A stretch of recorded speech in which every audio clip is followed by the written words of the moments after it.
Welcome to Tiara Block, John, and a return to Singapore for all of us after quite a gap. We'll get into Tito's handmade vodka a little later, but because we're at an exhibition that has witnessed many brand launches since its inception, along with Cannes, of course, I wanted to ask you what it takes to launch a successful brand in the spirits market today, and perhaps you can remind us of some of the inglorious failures too. Well, I would love to share some stories that Generation Z and millennials are probably not aware of. And the first one that comes to mind is a brand called Captain Morgan Spiced Rum, and how challenging that was to get that off the ground. And it was all about liquid to lips, which everybody's familiar with. But back in the day, Captain Morgan was introduced in about 1983. And in the early to mid 80s, nobody could understand or grasp spiced anything. So when you ask somebody, hey, would you like to try spiced rum? They were like, I don't want, what kind of spices are you putting in it? Black pepper, nutmeg? So in one of the reasons Captain Morgan was successful is because the company took the decision to lower it from 80 proof to 70 proof. And the consumer really wasn't aware that there was a change in the proof, and that became more flavorful to the palate. And one of the reasons Captain Morgan was successful is because Bacardi rum ignored the category. They said there's no such thing as spiced rum. So Captain Morgan kept gaining traction, growing and growing and growing.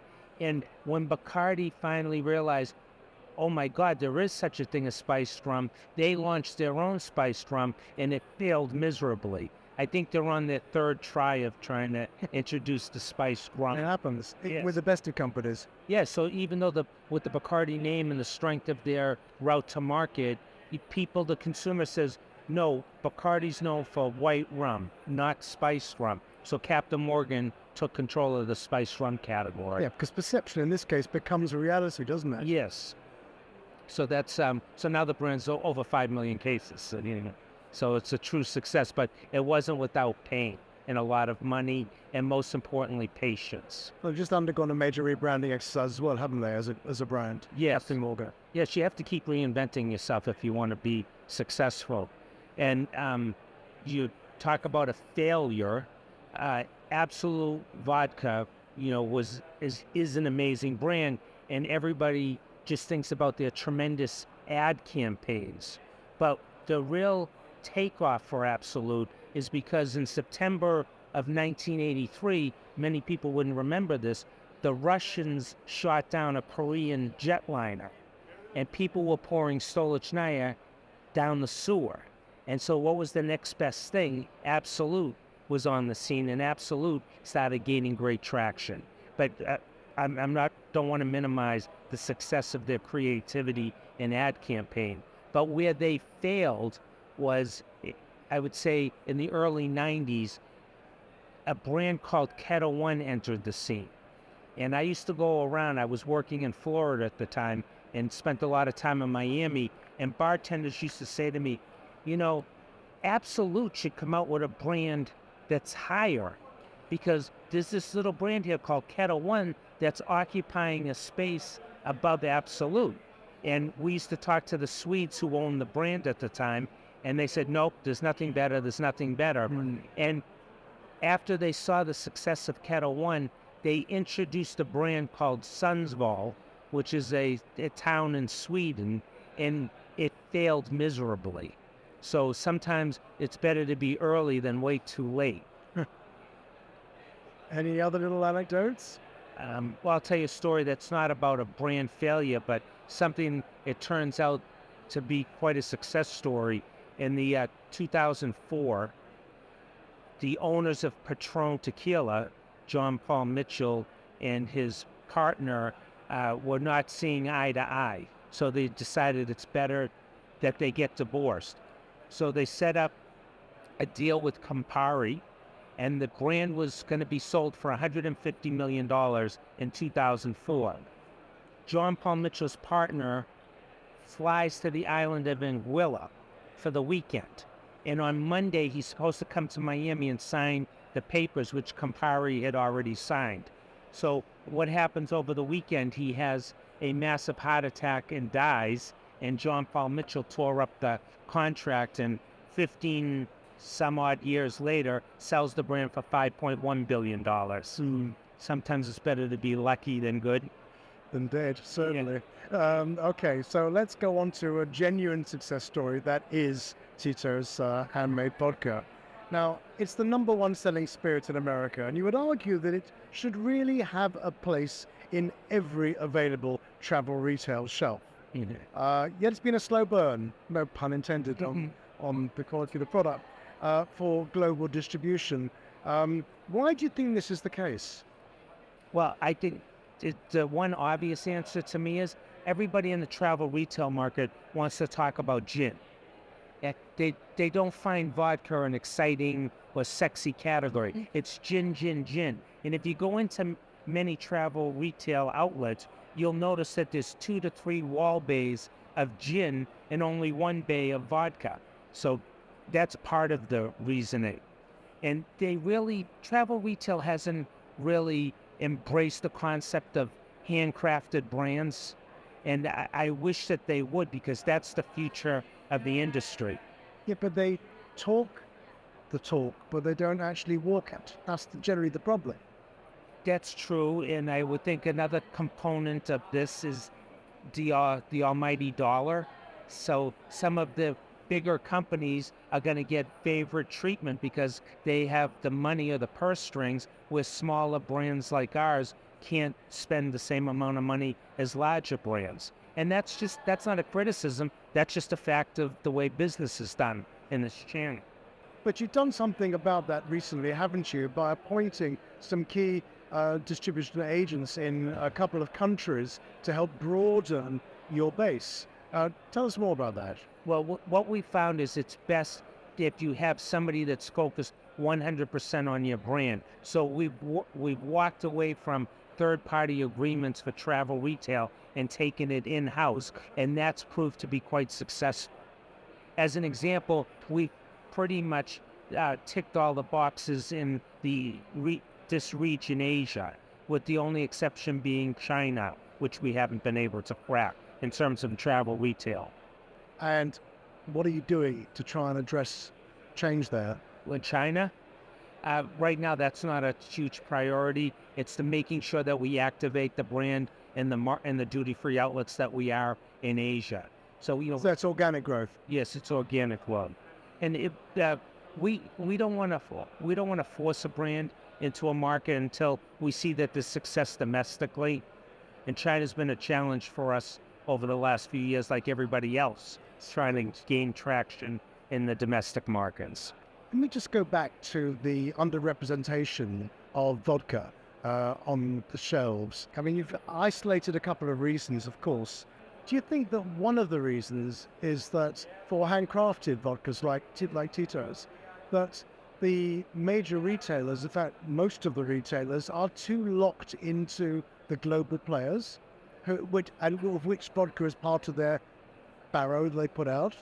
I think that certainly plays a role in the reasons why they're not expanding their craft vodka sections. There's no question about it. I mean, when you have the Scotch players and the cognac players also have a vodka, they say we also want to be represented in that category, even though they're not seeing the growth that Tito's has. Indeed. Yeah. But it's an easy fix for the retailers, isn't it? Just to find one supplier rather than 10 to fill the shelves. That's correct. But actually, there's a cultural issue here in terms of actually just thinking outside the box.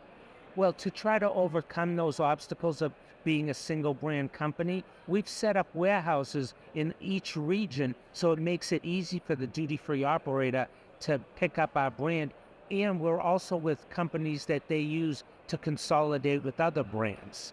So really, it's all about getting the buyer's attention to focus on the vodka section for 10 or 15 minutes. You're here now in Singapore, the first time, as I said, in 4 years, the show is back. What do you hope to get out of this particular show? Is it just to find new contacts, to develop markets? It's a combination of both. We want to sit with our customers, engage again because we haven't for all these years, and activate the brand where we haven't been able to activate. Let's face it, I mean, the travel industry took a huge hit. And another reason that we're focused here is small sizes because consumer behavior changed drastically during COVID. So we're selling more 200 mLs of Tito's in travel retail than we've ever sold before. That's interesting. Mm. I mean, do you see that as a developing story? I'm going to talk about something that nobody likes to talk about. When COVID hit and there was all the travel restrictions, airlines thought they were smart by not serving beverage alcohol on the airplane. Food and beverage outlets were closed at the airports. So what happened? People were buying duty-free. Then they were drinking it, in some instances before they get on the plane. Then they were drinking it on the plane. Yes. And then you heard all these issues about unruly passengers, fights on airplanes. Well, now that everything's opened up again, you don't hear any more about fighting on airplanes. And it's because they can monitor how people are consuming alcohol on the airplane. But what won't change is the increase in small size purchases. So that's a positive development of COVID. I want to move on now and talk about something that is central to Tito's ethos since the company began. And that's your firm belief in sustainability, community support, and the remarkable philanthropy that the brand operates. I mean, there's so much to tell about the Love Tito's program too. Just walk us through some of the things that you're involved in. Well, this is not, everybody's talking about ESG today. You cannot turn on a program without that being one of the first things discussed. But it's part of our culture, and it always has. From day one. From day one. Tito had rescued dogs since he first started building his distillery. And then as he rescued dogs, he used to feed them and nurse them back to health. And then he'd ask employees, can you find a home for the dogs? And then this just kept building and building. And then we started selling dog paraphernalia on our website, and 100% of the net proceeds goes to pet welfare organizations. And our employees bring their pets to work every day in Austin, Texas. We have a doggy playground out back. So this is something that's been part of our culture in the 26 years we've existed. What about the philanthropic events that you're involved in? Tito is an extremely generous man, and he really doesn't like to talk about it too much. But we take for example, this past Saturday night, there was a fundraiser for the Smile Train organization to help children fix cleft palates. So we've always been a big supporter of that organization. So again, we participated as a diamond level member. And all during COVID, we were sending hand sanitizer to all places around the world. I live in Boston, and the Boston Convention Center was turned into a hospital during COVID. And Tito's furnished all the hand sanitizer to the hospital when they desperately needed it. So there's many different touch points, but it's just a great company to work. Well, talking about hand sanitizer, there's an interesting story. It's almost a fact is better than fiction story about Tito's. I understand that during COVID, there was an issue where people actually tried to use Tito's as a hand sanitizer. Well, that's barely believable. How did Tito's manage that rather precarious situation? Yeah, we put big warnings on all the bottles of hand sanitizer that we sent out. So if anybody thought otherwise, they're a little crazy. Well, it's a story. Another one is that, I mean, we understand that you're a very idiosyncratic band, and clearly you've got some very die-hard fans. Mm. I mean, not just buying some of your fun merchandising gear, of which there's a lot, but even going to the extent of buying shorts made up of Tito's burlap bottle bags. Now, that's underwear, not outerwear. I mean, can you give us an inside perspective? I'd rather not go down that road. The unique individual that's doing that. Clearly. Okay, but anyway, it just shows the breadth of your community interest, Yes. That's for sure. One last question, John. If there was one thing you wanted to say to the business, at this moment in time, what would it be? I would like the travel retail channel to give opportunities to the smaller players in the industry and understand that we don't have the purse strings of the larger players, but we do offer high quality products and we do things differently than some of the multinational players do, which you touched upon, philanthropic endeavors. We partner up with a lot of travel retail customers around the globe and support charities that are near and dear to their heart. So if anybody is interested, please reach out. John McConnell, thank you for your time. Thank you. Pleasure.